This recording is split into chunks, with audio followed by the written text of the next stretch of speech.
Bang Adian Napitupulu ya menyampaikan dalam salah satu konferensi pers yang mengatakan bahwa tidak apa-apa kita ditinggalkan penguasa, tetapi jangan ditinggalkan oleh rakyat.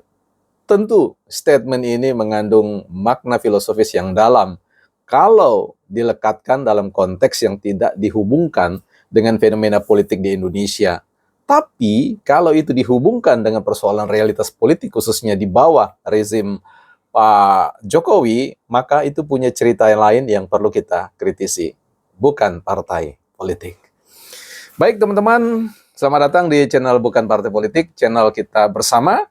Kalau di PDIP ada sekolah partai, di sini ada sekolah publik. Siapapun dari yang akar rumput sampai yang berkuasa di Republik ini bisa membaca ya pandangan-pandangan alternatif atau suara-suara dari rakyat, dari para konstituen yang tentu mengharapkan Indonesia menjadi rumah bersama. Jangan lupa teman-teman di website kita bukanpartaipolitik.com, silakan kunjungi.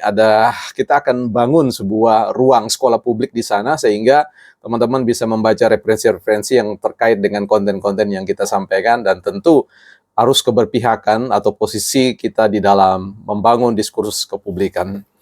Sebagai sebuah highlight saja teman-teman, saya sedang membaca buku teori-teori kebudayaan ya.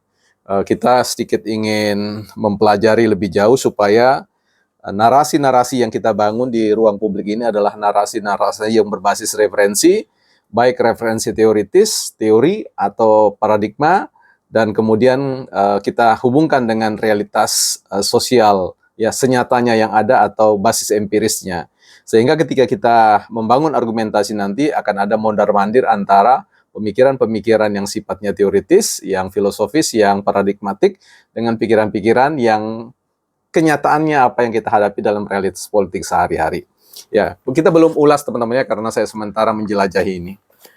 Nah, kita mau bicara soal reshuffle kabinet yang dibuat oleh Presiden Pak Jokowi. Tentu ini merupakan hak prerogatif beliau sebagai seorang presiden dalam rangka membaca perkembangan peta politik, dan saya kira bagaimana seorang pemimpin yang visioner seperti Pak Jokowi ini mampu untuk memberikan jawaban terkait dengan kebijakan-kebijakan yang sifatnya dalam konteks transisi ini. Saya kira reshuffle di akhir ini sebenarnya kan tidak banyak memberi manfaat, tetapi tentu manfaat yang dimaksudnya adalah bicara tentang keberlanjutan ya transisi kepemimpinan ke Pak Prabowo dan Gibran ya sebagai presiden dan wakil presiden terpilih. Dan tentu tapi respon dari Pak Jokowi membaca perkembangan sikap dari Partai Demokrasi Indonesia Perjuangan. Kembali kepada persoalan Bang Adian yang mengatakan bahwa tidak apa-apa ditinggalkan oleh penguasa, yang penting jangan ditinggalkan oleh rakyat. Nah, ini yang menarik ya, sebagai sebuah teori itu saya katakan ini 100% exactly true ya. Truth, sebuah kebenaran ya, benar dan sebagai sebuah kebenaran. Itu tidak bisa dipungkiri, jauh lebih baik ditinggalkan oleh penguasa ya, tapi karakteristik penguasa yang seperti apa itu yang harus kemudian kita tambahkan variabelnya. Ya, variabel intervening atau variabel yang memberikan pengaruh terhadap persoalan penarikan kesimpulan. Jadi kalau Bang Adian mengatakan bahwa lebih baik ditinggalkan penguasa daripada ditinggalkan rakyat, itu ada soal kalau kita koneksikan dengan persoalan realitas politik yang tentu relevan dengan sekarang. Nah, jadi disinilah ada sebuah quote sesat pikir, fallacy ya. Bagaimana Bang Adian menganggap ya tidak menghubungkan pada realitas ya kenyataan yang ada bahwa Partai Demokrasi Indonesia Perjuangan itu bukan hanya ditinggalkan oleh penguasa ya, tetapi ditinggalkan oleh rakyat ya. Ini terkonfirmasi dengan 16% ya. Apapun argumentasi rasionalitasnya atau pembelaannya, itu tidak bisa menghapus kenyataan sosial bahwa banyak orang yang hengkang daripada PDIP. Dan itu dibuktikan pasca pemilu pun ada banyak kader-kader ya, bahwa kader elit dan juga kader akar rumputnya yang kemudian hengkang juga ya, ribuan ya. Ini kalau dalam istilah medik itu satu saja seorang pasien yang meninggal bagi dokter itu banyak sekali. Apa ini lagi ini ribuan orang ya. Nah ini menjadi sebuah otokritik sebenarnya ya. Tidak perlu ditutup-tutupi. Mungkin permintaan maaf lah yang harus disampaikan ya. Mohon maaf Bapak Ibu ya, publik sekalian, rakyat. Jikalau apa yang kami perjuangkan itu belum ya memuaskan seperti yang diharapkan, kami minta maaf dan kami akan perbaiki. Seperti itu kan jauh lebih memberi ruang bagi PDIP untuk disehatkan kembali ya. Mudah-mudahan tidak tersinggung ini kader-kader PDIP bahwa PDIP sedang sakit ya, tidak sehat ya.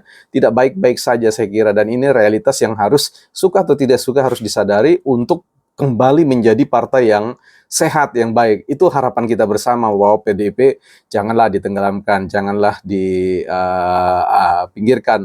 Kontribusi PDIP itu luar biasa bagi bangsa dan negara kita. Tetapi dalam konteks konflik politik ini, tentu manajemen konflik yang harus diterapkan oleh PDIP harus memperhitung bahaya besar bahwa kalau kemudian terus-menerus berretorika seperti itu, seolah-olah penguasa ini punya sign kuat kenegatifan yang terus-menerus dikapitalisasi, di zoom, dibesar-besarkan, padahal realitasnya berbanding terbalik, di mana rakyat justru lebih mencintai penguasa sekarang ini, dan itu terbukti. Tidak ada yang bisa membantahkan, teori manapun tidak bisa membantahkan, bahkan profesor manapun tidak bisa membantahkan. Ini nggak butuh kemampuan intelektual yang sangat tinggi untuk menganalisisnya. Ya, yang jelas suara rakyat itu ya sedikit demi sedikit terus meninggalkan Partai Demokrasi Indonesia Perjuangan, sehingga nanti jangan-jangan Partai Demokrasi Indonesia akan mengalami sebuah posisi titik keseimbangan baru, yaitu sebagai partai moderat ya, partai yang tengah-tengah ya itu, dan kemudian akan ada partai-partai baru yang akan melejit, apakah itu Gerindra atau kemudian Golkar ya, apalagi di tengah-tengah isu mencari sosok ketua umum, Bahlil kah atau Gibran kah atau Pak Jokowi kah, ini menjadi sebuah ini, atau kemudian nanti kita akan bahas tentang jangan-jangan Partai Demokrasi Indonesia Perjuangan juga mulai akan membawa kembali pulang Pak Jokowi. Itu niscaya ya, tidak ada yang tidak mungkin dalam sebuah kontestasi politik.